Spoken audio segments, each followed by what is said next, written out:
Pernah nggak kamu merasa bahwa seharian ini saya nggak produktif? Padahal saya sudah banyak melakukan pekerjaan, tapi rasanya nggak ada yang selesai gitu. Mungkin kamu belum tahu bahwa setiap orang itu memiliki cognitive bandwidth yang terbatas saat bangun pagi. Apa yang dimaksud dengan cognitive bandwidth? Cognitive bandwidth merupakan istilah yang menggambarkan kapasitas kognitif individu untuk melakukan berbagai aktivitas yang memerlukan fokus tinggi. Jadi kata bandwidth ini dalam konteks ini merujuk pada kapasitas mental seseorang untuk menuntaskan aktivitas-aktivitas tersebut. Dalam psikologi kognitif, cognitive bandwidth memiliki kaitan erat dengan kapasitas kognitif dan fungsi eksekutif seseorang. Jika kapasitas kognitifnya lebih besar, maka cognitive bandwidth-nya meningkat sebab individu memiliki lebih banyak ruang yang dapat diisi oleh berbagai informasi.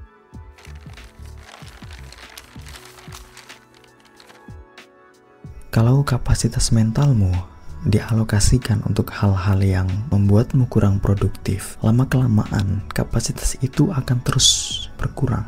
Misalnya nih ya, hal pertama yang dilakukan setelah bangun tidur adalah cek sosmed misalnya, scroll through social media. Tanpa sadar, cognitive bandwidth kamu telah dialihkan ke sana. Dengan kapasitas mental yang kurang, kemampuan untuk mengambil keputusan pun turut berkurang.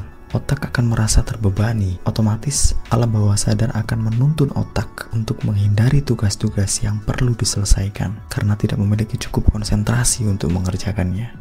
Jadi otak itu menghindari rasa sakit. Dia senang dalam hal-hal yang berbau kenikmatan, hal-hal yang singkat, hal-hal yang santai gitu. Jadi kalau kita membiasakan diri untuk tidak mempush otak kita memanjakan otak kita, maka kayak masa otot yang nggak pernah dilatih gitu. Orang yang nggak terbiasa ngangkat beban, sekali dia angkat beban maka dia gak akan kuat gitu. Beda kalau udah latihan gym misalnya, karena itu membentuk habit. Otot itu membentuk memori, muscle memory gitu. Begitupun otak kita kalau tidak dilatih dengan hal-hal yang berbau tantangan, maka otak kita akan cenderung tendensius terhadap hal-hal yang bersifat santai-santai aja lah.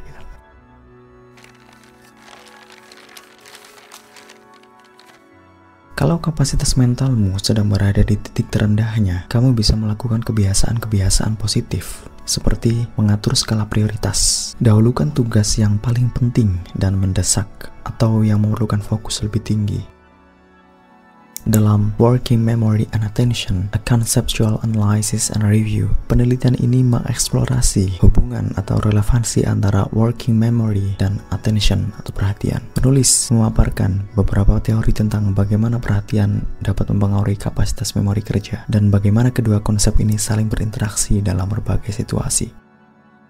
Jadi buatlah daftar tugas yang perlu diselesaikan. Urutkan dari yang paling urgent dulu, yang paling prioritas dulu, dari tingkat kompleksitas dan deadline-nya gitu.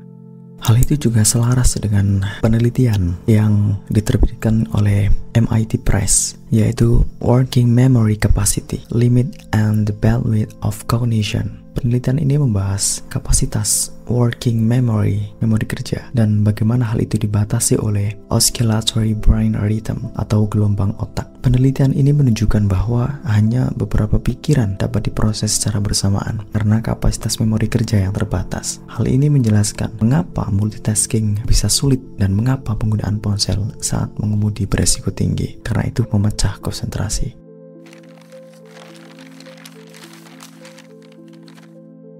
Karena ritme tubuh setiap orang itu berbeda, maka waktu produktifnya pun akan berbeda. Jadi kamu harus tahu itu, kapan waktu yang paling produktif bagi otakmu. Lalu selesaikan tugas-tugas yang memerlukan lebih banyak fokus terlebih dahulu. Jadi kadang orang itu produktifnya di pagi hari, ada yang di malam hari, ada yang di sore hari. Nah itu tentukan, otak kamu itu produktifnya di waktu apa. Beda orang beda soalnya.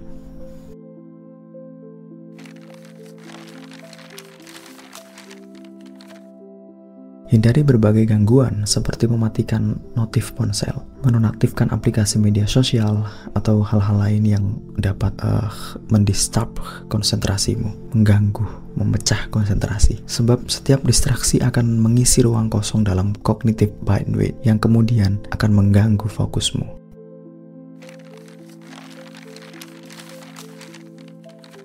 Melakukan beberapa pekerjaan dalam satu waktu dapat memakan banyak ruang dalam kapasitas mental kamu. Jadi fokuslah pada satu hal dalam satu waktu dan selesaikan sebelum beralih ke tugas berikutnya. Jadi daripada kita mengerjakan banyak hal tetapi nggak selesai semuanya gitu, setengah-setengah, lebih baik satu kerjakan dan selesai.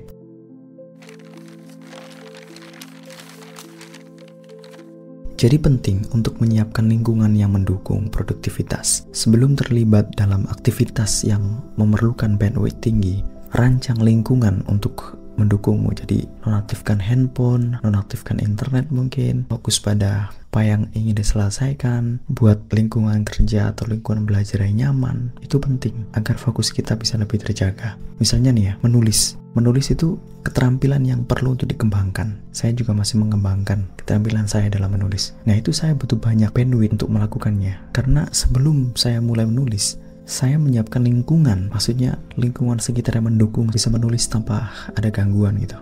Misalnya saya dalam beberapa jam saya off dari sosial media. Nah, itu bisa dibantu dengan teknik fokus Pomodoro.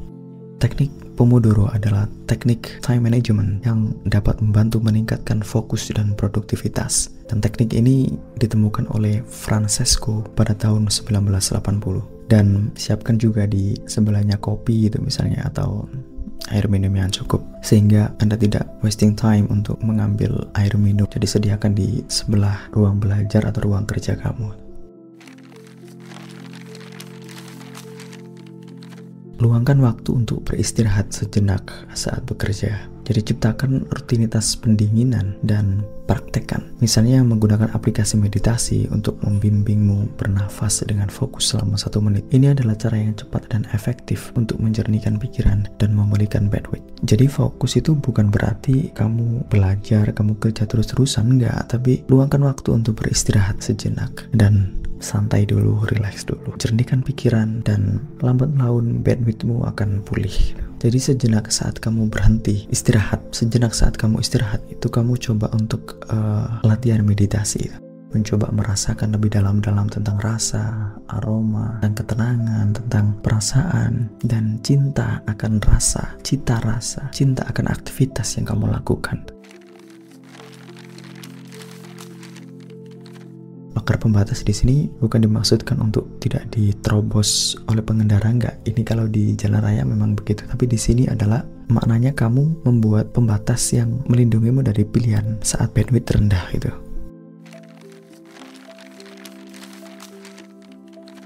Prioritaskan daftar tugas. Buatlah daftar tugas singkat dan terkini. Tutup dan turunkan prioritas tugas-tugas pada daftar secara berkala. Buat label prioritas yang jelas sehingga tugas-tugas dengan prioritas tinggi menarik perhatian. Kebiasaan dapat meringankan beban pilihan dan memiliki kekuatan untuk mengarahkan impuls kita. Gunakan aplikasi pelacak kebiasaan untuk membentuk rutinitas yang baik jika memang itu perlu.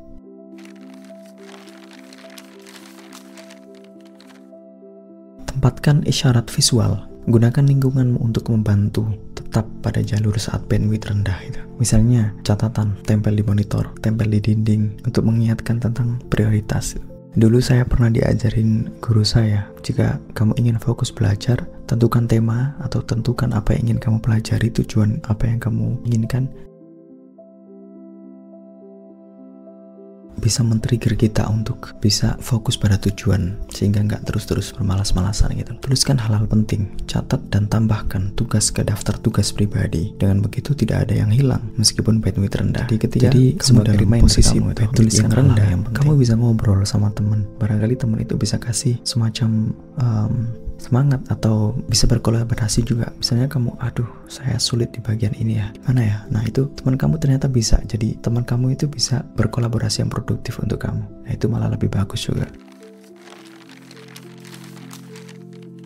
Jadi kesimpulannya adalah bandwidth adalah sumber daya mental yang sangat berharga. Berinvestasi dalam bandwidth berarti berinvestasi dalam pengambilan keputusan yang optimal dan kepuasan dalam menjalani kehidupan. Mempelajari tentang bandwidth dapat membantu kita menghasilkan pekerjaan yang lebih baik, meningkatkan komunikasi, dan menjalani kehidupan yang lebih seimbang. Oke, itu dari saya. See you next time dan bye-bye.